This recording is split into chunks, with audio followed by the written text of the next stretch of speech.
Welcome to Bookwood.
I'm glad you chose to spend some time with me. If you haven't met before, my name is Mashou and I create bookish and journalish content over here on YouTube. Welcome in this carousel vlog. This is a format of vlogs that I try to get out to you every Monday that contains clips and book reviews for the things we did and the books I read the week prior. A little bit like the My Week in Pictures on Instagram.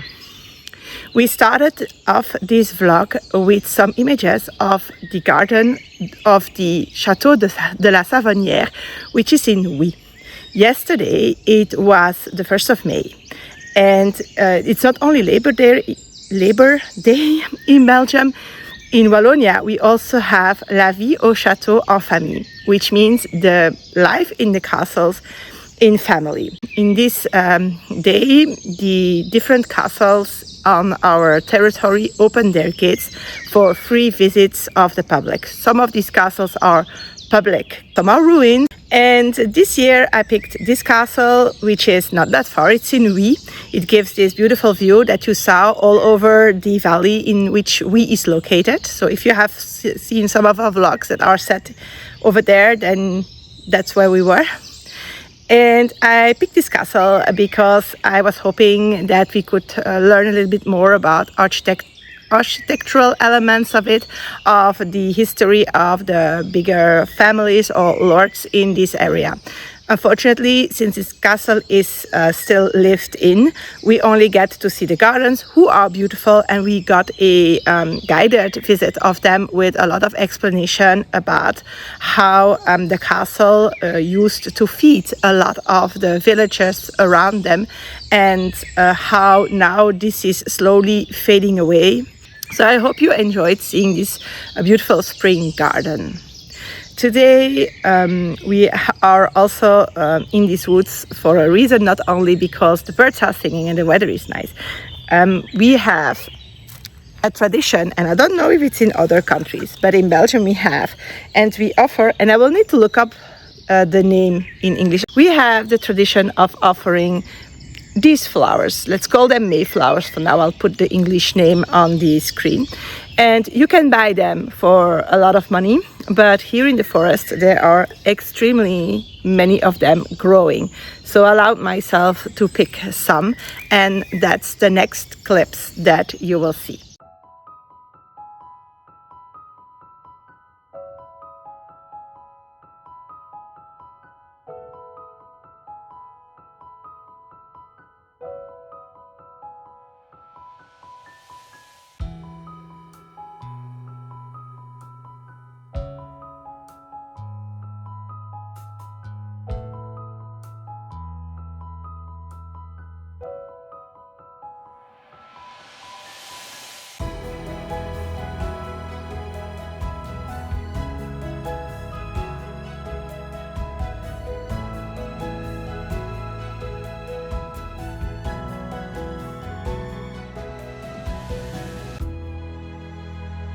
The reason we give these flowers is to bring good luck.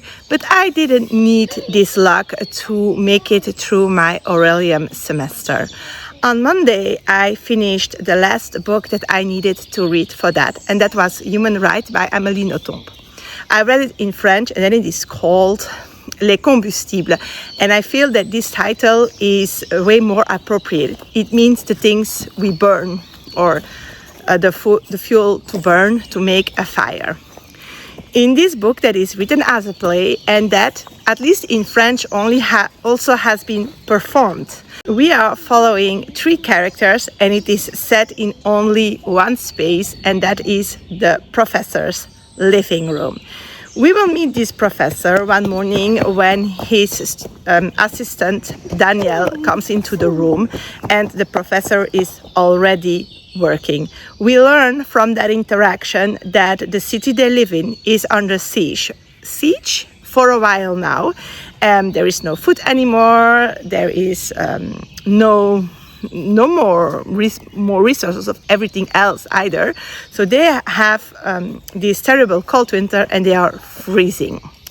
So they have been burning everything in the house that they could, except for 2 chairs, because sitting on the ground would make it worse in the meaning of being cold. And we will learn that they very occasionally still can give lessons in university. Soon after that, we will also discover, and we will add in the 3rd character, and I think she's called Marianne, but I'm not sure anymore. I will look that up again, name. And this is Danielle's girlfriend. She comes in explaining that the university area has been bombed again, and that her dorm room has been destroyed. She is a student of Danielle. So they propose to her to come and stay in this apartment as well. And she is the one that will be proposing to burn the books that the professor has, because this professor teaches literature.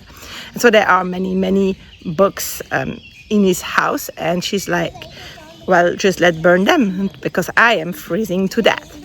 And this sets off a whole set of interactions that will turn about the question, can we burn books? Which do we burn first? Which do we burn last? Is there one that we spare? But it will also bring up topics like the reading for pleasure and reading only for like escapism and have a good story, or reading books that allow more clearly criticism on society, or that learn us about how other societies are, or if they were in the past, how they were. I think the premise is very interesting, and unfortunately I found the execution a little bit sad. It was very Amélie Nothomb, that's for sure. It was quite in the surface, and I feel that it has to sink in. The discussions also are sometimes not very on the surface, I would say. There are allusions to things, but it also will bring up things like the professor teaching the high literature and then secretly enjoying the books that he says are bad books. But that's what brings also the questioning if you can call a book good and bad, if you have to take in account the different types of books for reading and the things you get out of it. But it is all so much into the dialogue and so much woven into the situation of being cold and this war and people dying and the fear of life, that it will also show how humans could change without access to this literature and this what makes them more than animals. And this lets the dialogue sometimes not going as profound as I would like to, but then also it gives you more the chance to think for yourself and to form your own opinions, having arguments from both sides. You could read it. It is certainly worth the try of it. I appreciate it more a week after finishing it than at the moment I finished it. But I think it is a book that will stick with me anyways.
In the previous clip, you could see me read Les Pillards by Robin Hobb. This is an installment in the Rainwild Chronicles series, which is part of the realm of the Elderlings saga. I really thought I wouldn't be able to make it to this read this month, but I did. I finished it on Thursday on the exact same spot as I filmed the previous clip. That is the provincial domain, the Beemden in London, which is some kind of recreational and nature site that the province of Vlaams-Brabant offers to their citizens, and where everybody basically can go. And they have made in this little stream, they have put like palms and other little activities that are water related for the children, and they have installed this little fake beach, and my kids love to go there. And since we have such an incredible hot weather for the season, I took them there so they could go and play, and I could have a whole afternoon for myself to read. We are on school break, so our life slows down a whole lot. So there is not much I can tell you about this read, because I don't want to spoil either the series or the complete saga. But we continue the exploration of Kelsingara. With the characters, we follow the evolutions of the dragons, the discoveries they make. But we also go a little bit outside of the forest, following other characters that we have left for a while. That was something that I really appreciated. I think that after finding, especially like the second volume in English, quite slow, I did enjoy this one much more, and now I am again looking forward to reading the rest of it.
As you can see from the previous clip, we did other things than reading and hanging around in nature this week. For Old School April, we played on the Recalbox, which is, and the website will be down below, some kind of, how you would call it, computer game thing like a Super Nintendo or a PlayStation that is open source and that you can construct and program yourself, and that allows to play a whole lot of very old games. Like, we mostly played Nintendo games, but there are a huge variety of gaming consoles that I never heard about. And my husband constructed this Recalbox a while ago because he really enjoys video gaming, and we wanted that our kids could get to know the older ones as well. And we feel that games like Mario or Donkey Kong or puzzle games are more suited to them than the more actual ones. I finished also one other book, and that is Will Prescribe You a Cat. I listened to this book mostly whilst doing the journal updates that you will see in the next clips that are also for Old School April. And I must say that I was a little bit disappointed. I do love Japanese literature. I do love cats and stories with cats. I love this little touch of magical realism for which Japanese authors are so good. And I love less short stories, but I thought that it would compensate. And I am not as much disappointed in the writing style or the overall vibe of it. I found that it was a little bit shallow. The cats most certainly took care of the problems that the people they prescribed to have. But I feel that it stays a little bit too in the surface. It misses this deeper Japanese thinking, I feel.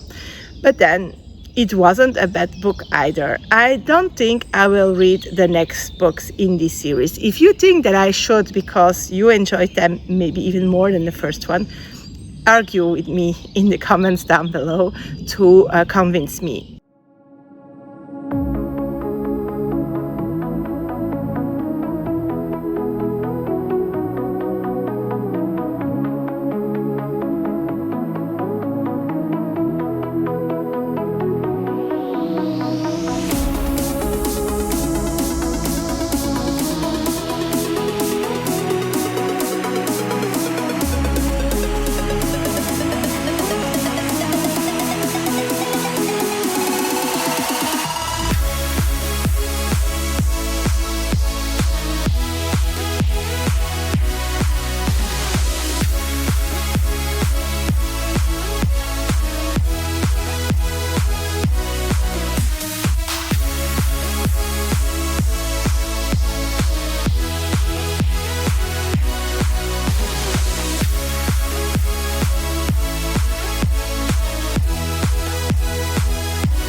And that brings us to the end of the month of April and to the end of those readathons.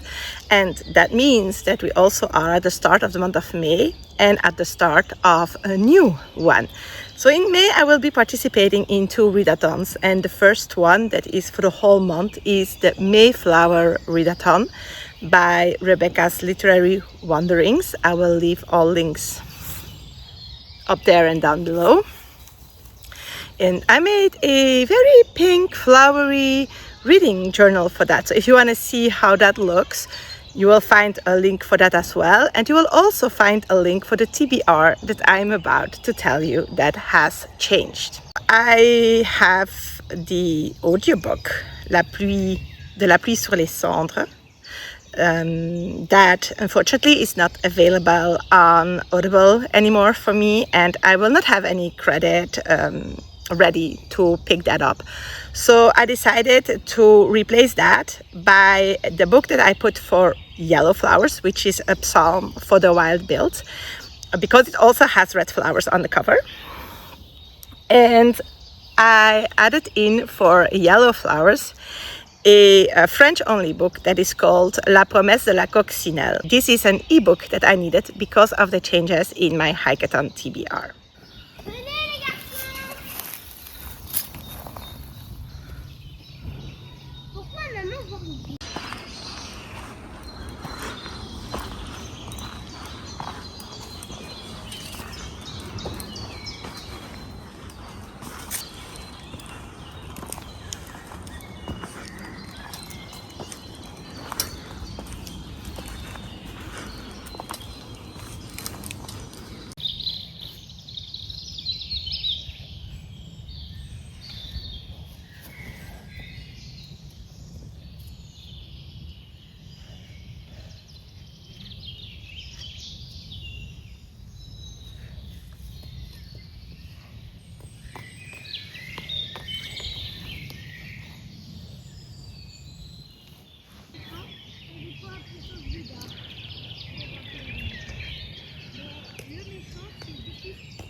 In the previous clip, you could see some of the nature that we encountered in the forest today, like this, I think, a bee that is making a nest on the ground on the walking path.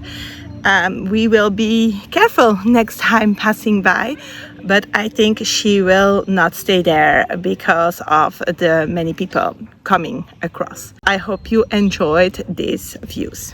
At the exit point that we chose for the forest is the playground, and I've decided that this is the fantastic place to go sit down and have some peace to read for TBRAthon, because this weekend is TBRAthon and I will make a separate vlog, as I always do, about the book that I've picked.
It's a Sunday evening and it is time to close up this carousel vlog.